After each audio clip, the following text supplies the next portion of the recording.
Hello everybody, this is Ashritha from truly nutrition.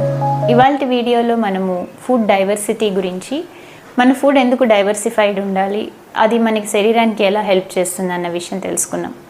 So మనకి క్లైమేట్లో మనకి రకరకాల చేంజెస్ జరుగుతూ ఉంటాయి. సో మనకి రకరకాల సీజన్స్ వస్తూ ఉంటాయి. సీజన్కి తగ్గట్టుగానే మనకి మార్కెట్లో రకరకాల ఫ్రూట్స్, వెజిటేబుల్స్, ఏ సీజన్కి తగ్గట్టు ఆ సీజనల్ ఫ్రూట్స్ అండ్ వెజిటేబుల్స్ వస్తూ ఉంటాయి. అయితే మనము యాజ్ ఎ హ్యూమన్ బీయింగ్స్ మనం ఎప్పుడు కూడా మన ఎన్వైర్న్మెంట్ తోటి సింబయాటిక్ ప్రొసీజర్లో నడుస్తూ ఉంటుంది. సో మన బాడీలో గట్ మైక్రోబయోమ్ ఉంటుంది. సో గట్లోనే కాదండి, మైక్రోబయోమ్ మన స్కిన్ మీద ఉంటుంది. బాడీలో మనము బ్యాక్టీరియా కలిసి సహజీవనం చేస్తూ ఉంటాం. అలాగే మన మీద ఎన్వైర్న్మెంట్ ఇంపాక్ట్ కూడా చాలా ఉంటుంది. ఆ ఎన్వైర్న్మెంటల్ ఇంపాక్ట్ మన మీద ఉండదాన్ని ఎపిజెనెటిక్స్ అంటూ ఉంటాం. సో ఎపిజెనెటికల్గా మార్పులు వస్తున్నాయి అంటే, ఎపిజెనెటిక్ మార్పులు ఎప్పుడు వస్తాయి అంటే ఎన్వైర్న్మెంట్తో మన రిలేషన్ ఎలా ఉంది, మనం ఎన్వైర్న్మెంట్కి ఎలా రియాక్ట్ అవుతున్నాం అన్న దాన్ని బట్టి ఎపిజెనెటిక్ చేంజెస్ ఉంటూ ఉంటాయి. సో ఇట్లా మనం ఎప్పుడూ కూడా ఒక సింబయాటిక్ ప్రొసీజర్లో మన ఎన్వైర్న్మెంట్కి మనకి మధ్యలో ఎప్పుడూ ఒక కమ్యూనికేషన్ అనేది జరుగుతూ ఉంటుంది. ఈ కమ్యూనికేషన్ మన గట్లో ఉండే బ్యాక్టీరియాని ఇన్ఫ్లుయెన్స్ చేస్తుంది. So there is a huge influence of environment on our gut bacteria.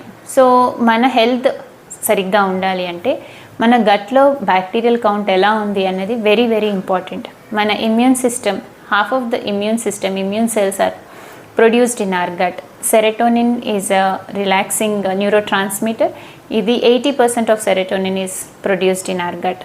So ఇట్లాగా వెరీ వెరీ ఇంపార్టెంట్ మెటీరియల్ అంటే ఎంజైమ్స్ కానీ, న్యూరో ట్రాన్స్మిటర్స్ కానీ, హార్మోన్స్ కానీ, oestrogen metabolism is also dependent on our gut microbiome. Vitamin absorption is dependent on our gut microbiome. So itla very important functions of the body మన gut microbiome మీద depend అయి ఉంటుంది.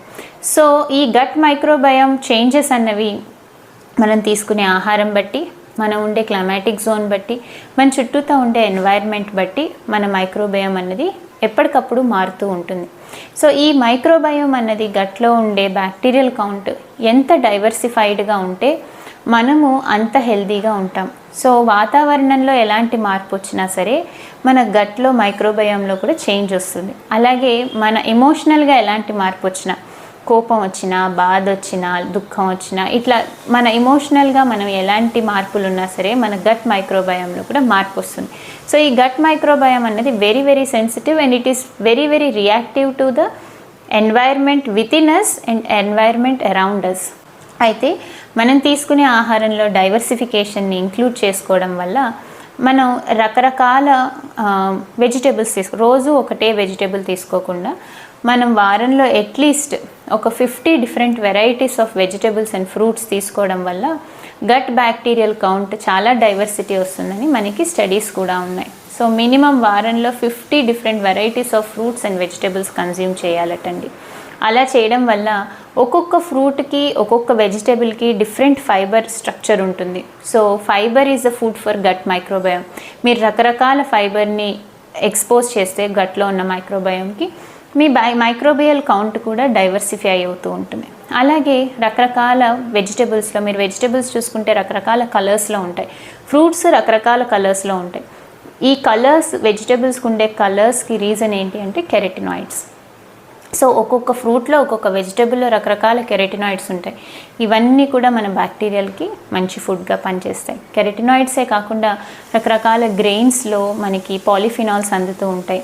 గ్రెయిన్స్లో ఉంటుంది, తర్వాత ఫ్రూట్స్లో polyphenols, వెజిటేబుల్స్లో polyphenols, హర్బ్స్లో కూడా మనకి మంచి పాలిఫినాల్ కంటెంట్ ఉంటూ ఉంటుంది. సో ఈ వేరియస్ అమౌంట్స్ ఆఫ్ అంటే various different varieties of polyphenols మన గట్ మైక్రోబయోమ్కి ఫుడ్గా హెల్ప్ చేస్తుంది. సో ఒక హెల్దీ గట్ ఎన్వైర్న్మెంట్ని క్రియేట్ చేయాలి అంటే మన ఫుడ్లో మనం డైవర్సిటీ తీసుకురావాలి, రెయిన్బో డైట్ని ఫాలో అవ్వాలి. అలాగే different varieties of polyphenols rich ఉన్న ఫుడ్స్ తీసుకోవాలి. Like apple is very rich in quercetin and citrus fruits are very rich in naringin. And polyphenols అంటే మనకి రాగిలో డిఫరెంట్ వెరైటీస్ ఆఫ్ పాలిఫినాల్స్ ఉంటాయి. ఫాక్స్టైల్ మిల్లెట్లో ఫెరులిక్ యాసిడ్ అనే పాలిఫినాల్ ఉంటుంది. So ఇట్లాగా డిఫరెంట్ పాలిఫినాల్స్కి మన బాడీని ఎక్స్పోజ్ చేయాలి. కెరటినాయిడ్స్ ఉండాలి, ఫైబర్స్ ఉండాలి. మన డైట్లో ఎంత కలర్ఫుల్గా డైవర్సిటీని క్రియేట్ చేస్తామో మన గట్లో మైక్రోబియల్ కౌంట్ కూడా అంతే డైవర్సిఫైడ్ ఉంటుంది. డైవర్సిఫైడ్ మైక్రోబియల్ కౌంట్ ఉండడం వల్ల మన హార్మోన్స్ బ్యాలెన్స్డ్గా ఉంటాయి, మన ఇమ్యూన్ సిస్టమ్ స్ట్రాంగ్గా ఉంటుంది, ఏజింగ్ అనేది స్లోగా ఉంటుంది, క్యాన్సర్ వచ్చే ఛాన్సెస్ చాలా తక్కువ ఉంటాయి, క్యాన్సర్ని ప్రివెంట్ చేయొచ్చు. అలాగే మనకి మైటోకాండ్రియల్ హెల్త్ కూడా చాలా హెల్తీగా ఉంటుంది. సో ఇలాగ మన డైట్లో డైవర్సిఫికేషన్ తీసుకురావడం వల్ల మనం మెటబాలికల్గా కూడా హెల్తీగా అవుతాం. I want everybody to bring diversity into your meal plate. I hope this video helps you. Thank you.